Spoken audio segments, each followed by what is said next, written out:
Det är från Irland, från Dublin. We have with us Jackie Goodall, please come to the stage. Thank you for coming. Thank you very much, everybody. It's wonderful to be here. It's my first time in Sweden, my first time in Stockholm, and I certainly hope it's not going to be the last. I absolutely love all of you, and it's great to be here. So the Ireland-Israel Alliance, we set up about a year and a half ago. We have over 10,500 followers on Facebook at the moment, and we have over 1,000 people subscribed to our mailing list. So we're growing, and the movement is growing in Ireland. We've got a lot of opposition, but there is also a lot of support there. So I would like you to take heed from that, and to know that there's a lot of support out there for Israel. So if I had one thing to say today, it would be to say, Israel, you are not alone.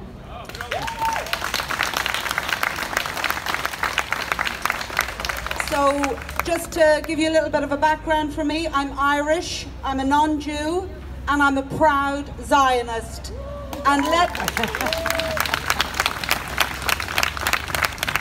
And let me tell you, there are many more like me in Ireland who stand up and support the right of the Jewish people to a protected homeland in the state of Israel.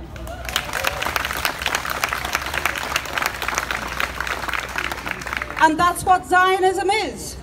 Israel's enemies, as Yifa said earlier, have hijacked the word, and they're trying to turn it into a nasty term. They're trying to say that we're far right, that we're fascists, all this kind of rubbish. They're trying to smear us, but it's not true. There's nothing wrong with Zionism, and I would encourage you to speak out in defense of Zionism, whether it's on social media, whether it's with your friends and family. Zionism is simply the right of the Jewish people to a protected homeland in the state of Israel.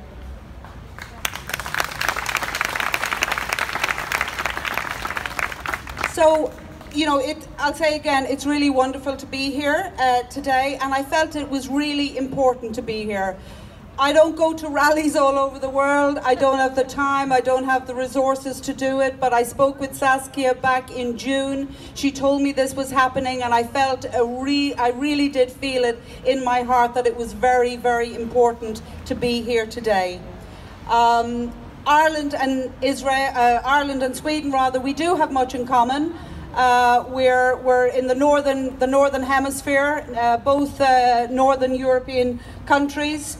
And unfortunately, we also have a reputation for being hostile to Israel.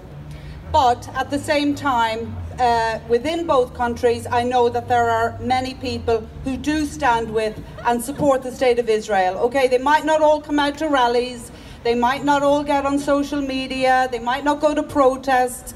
There's a lot of silent people out there who do support the state of Israel, who do support Zionism, but they're afraid to speak up. We need to get those people. Look, we don't all have to come to rallies. We don't all have to go around waving flags. We don't all have to go on Twitter and Facebook and stuff. But, we do need to speak up. We do need to get behind those people. We all have a part to play, okay? Some of us are writers. Some of us are speakers. Some of us like to go to rallies. We have lots of different talents and giftings. So what we need to do is we need to come together and just pool our resources and use our talents in the best way possible. Now, there's a lot of positive stuff going on, but I do want to tell you something about what is going on in Ireland at the moment, which is not very positive. Some of you may be aware of it, but there is a bill, okay, currently sitting before the Irish Parliament as we speak, a divisive, discriminatory, immoral and illegal bill. This bill, believe it or not, is designed to criminalize, yes, criminalize the import, sale and purchase of goods and services from territories beyond the Green Line.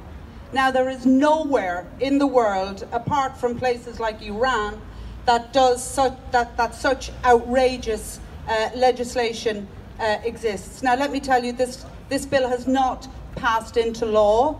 We don't believe it will pass into law, and we're fighting it very strenuously.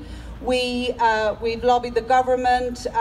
In fact, the Irish government invited us to submit a written submission saying why we think this bill should not be passed into law, and we have done that. So at the moment, it's not legal, it's not law, but we're fighting every step of the way to ensure that it doesn't.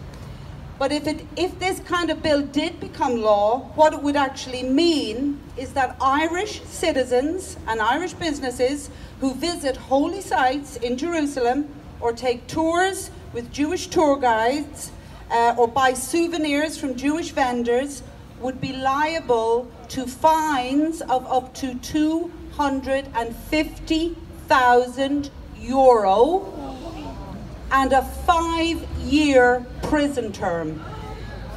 It's absolutely crazy. It's absolutely outrageous. And as I say, we're doing everything within our power to ensure it doesn't pass into law.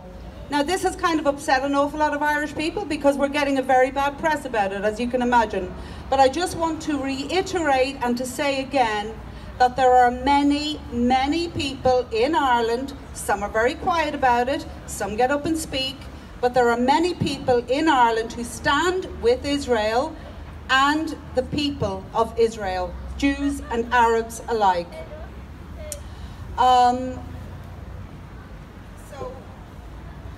I think that's about it. I would just like to invite you to visit our Facebook page, Ireland-Israel Alliance.